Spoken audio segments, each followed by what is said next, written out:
Hey, what is up guys? So we are going to be taking a look at a bunch of new cards coming out in Primal Origins. You know, this is all available on the official Yu-Gi-Oh card website, but it is in Japanese and I can't read Japanese, so I got my translation from YGO Organization. I'll also put a link down below in the description box if you want to read their full effects. So, first off, we got some Ghostrick support. This is Ghostrick Hitogata. So her effect is that it cannot be normal summoned unless you control a Ghostrick monster. Once per turn, you can change this card to face down defense position. When this card is flipped face up during this turn's end phase, change all face up monsters on the field to face down defense position.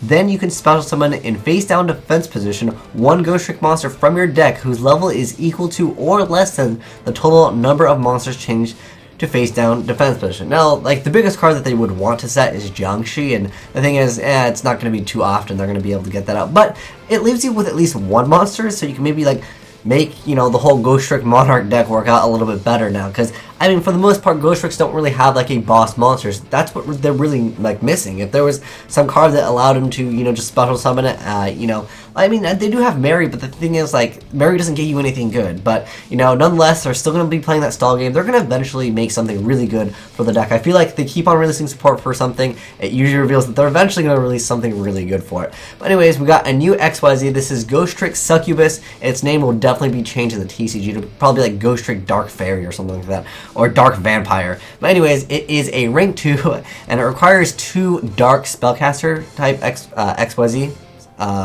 Wait, no, I'm sorry, I don't think it requires spellcasters. It's just 2 level 2 monsters. It just is a rank 2 dark spellcaster monster. But anyways, it's once per turn you can detach 1 material from this card, then target 1 monster on the field whose attack is equal to or less than the combined attack of all Ghostrick monsters on the field. And obviously this counts as itself.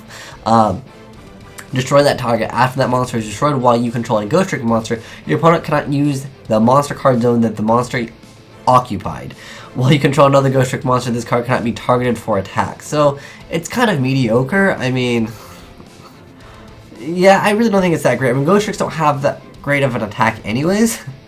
If it was attack was greater, then, like, that would be pretty good. But the unfortunate part is Ghostricks, they can't really throw out, like, a bunch of monsters. Like, you could probably throw out, like, 2 monsters, but being able to throw out like 2 monsters plus getting another monster, then being able to pop the card, and the fact that they can't use that monster zone, like that's very minimal. I feel like that's just, it's not enough from the deck to like really take off. But we got some interesting support for water.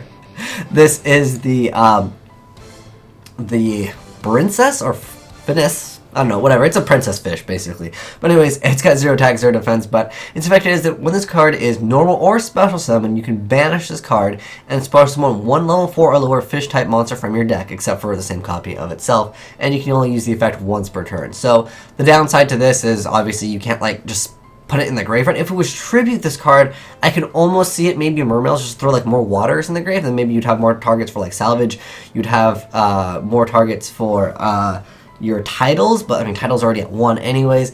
I really don't see it being used with Mermails. Like, if you could just tribute it instead of banishing it, I feel it to be just a much better card. However, there is that card Sea Lancer, which I believe you can special summon this with Sea Lancer, well, as an equip. But, I mean, it could just bring it back, so then you could, like, reset more waters in the grave. But it gets you Abyss Pike, which isn't bad. I mean, I can't think of anything else that would really be, like, good. But I don't know, we'll see. Maybe they're releasing more support for Mermails. I mean, in the OCG, they still have 3 Dragoons, so I don't know. We'll have to wait and see. Maybe this will be, like, some exclusive. It'll be only for them, but anyways. Next up, we have this card. I love the name of this card. It's Nope Penguin. So it is... I love the name of it, but anyways, like, it looks like he's saying nope with an X, he's holding up an X, but anyways, so when the effect of a penguin monster is activated, you get a special summon this card from your graveyard. You can only use the effect of nope penguin once per turn. Cards returned from the field to your opponent's hand by penguin card effects are banished instead. So, obviously that's pretty good with Penguin Soldier, like, you know, you would return 2, but then you just banish him, which is pretty awesome. But, I mean, trying to get a Penguin Soldier plus getting this card out, it's just, it's not realistic. I mean, the Penguin archetype isn't really there right now. I love how in the background it says no, no, no, no, nope, no. It should say nope instead. But, I really feel like they are trying to maybe push a new archetype, perhaps. Perhaps they're trying to push, like, a fish penguin archetype. That would be kind of cool. I mean, making penguins meta would be absolutely hilarious. I mean, could you imagine losing to penguins? I mean, back in the day, we lost to, you know, toys and, you know, the windups, and then we also lose to, like, bugs. but I don't know, pretty soon we'll be losing to cakes and, you know, cookies and stuff like that from the Madolches, because they also, well, they just mentioned that Angeli is a thing, so now we know that the card's like for sure. Well, it was already announced a long time ago that it was for sure, but we gotta watch out for that deck too. I mean, you guys are probably pretty familiar with the artifacts. Unfortunately, they don't have these effects revealed yet, but once that comes out, I'll let you guys know. Again, everything will be down below in the description box. But anyways, this is a pretty awesome dragon monster. It is a wave motion Phonon Dragon. It is a level 4 Dark Dragon Synchro / Tuner monster, so it's kind of like one of those like formula ones where it's also a tuner. It requires 1 tuner plus 1 or more non-tuner monsters, so it's pretty generic, like rank 4.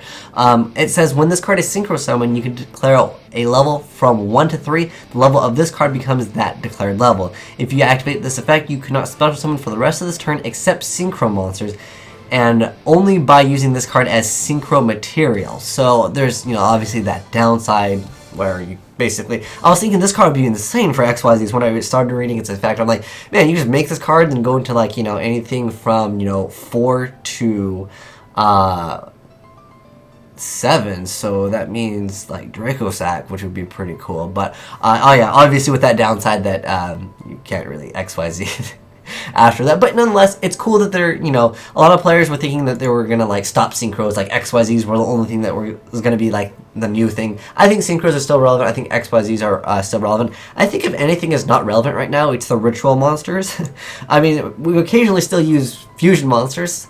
Most of the time it's being used with just instant fusion to bring it out for like half a second anyways. But I feel like they really need some better fusion monsters. They need some ritual monsters. But I think we should incorporate all of the, you know, types of cards in Yu-Gi-Oh! Not just the synchros, not just the XYZs and effect monsters, because I think that's pretty much what it comes down to for monsters right now. I mean, we can't even play Stratos. How do we get out our E-Heroes? But anyways, let me know, guys, if you guys are you know, interested in any of these cards, whether you know some crazy combo. I feel like this card has some potential. Obviously, since you can only use the effect once per turn, that really limits you on what you can do. But you can 1-for-1 with this card, so I don't know, that's just like a thought. But I feel like you can probably make some cool fish synchro deck, which I actually want to try. You know, there's always the deep sea Coalcant, which opens up, you know, obviously that card always opens up some new OTK. But yeah, like I said, I'll have everything down below in the description box to for you guys to actually read the full effects if you want to. But anyways, thanks for watching, guys. Asian Eyes out.